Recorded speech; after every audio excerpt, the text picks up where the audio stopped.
अस्सलाम वालेकुम, मैं हूं डॉक्टर जावेद और मैं इस वक्त कासिम हॉस्पिटल में senior child and family physician के तौर पर खिदमत सर अंजाम दे रहा हूं। मेरा आज का जो टॉपिक है बहुत ही ज़रूरी है, क्योंकि बच्चों के अंदर इस अज्जा की कमी पाई जाती है, इस विटामिन की कमी जो है वो पाई जाती है।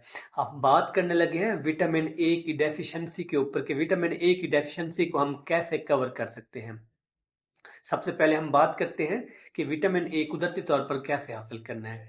गाजर, अंडा, जिगर हो गया यानी कि जिगर का गोश्त जिसको हम लिवर कहते हैं, फिश हो गई यानी कि मछली, और गाय का दूध। इसमें जो विटामिन ए है उसकी मिकदार बहुत ज़्यादा होती है। और सब्ज पत्ते वाली सब्जियां हो गई, आलू भी।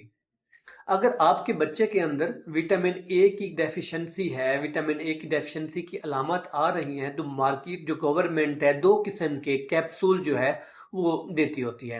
एक ब्लू कलर का होता है जिसके अंदर 1 लाख इंटरनेशनल यूनिट पाए जाते हैं, जो 6 महीने से लेकर 1 साल के बच्चों तक दिया जाता है।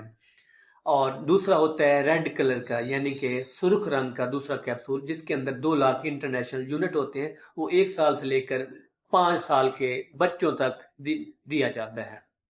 जब हम ये कैप्सूल देते हैं, जो विटामिन ए डेफिशिएंसी की अलामत हैं वो 3 से 6 महीने के अंदर आम मामूल के ऊपर आना शुरू हो जाती है, यानी कि जो डेफिशिएंसी वाली अलामत हैं वो मिनिमाइज हो जाती हैं।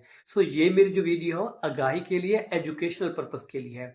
किसी भी किस्म की मेडिसिन यूज़ करने के लिए अपने करीबी डॉक्टर से मशवरा जो है वो लाजमी करें। मेरी इस वीडियो को लाइक करें, चैनल को सब्सक्राइब करें और वीडियो को शेयर करें ताकि मजीद पेरेंट्स तक ये वीडियो पहुंच सके। मिलते हैं अगली वीडियो में।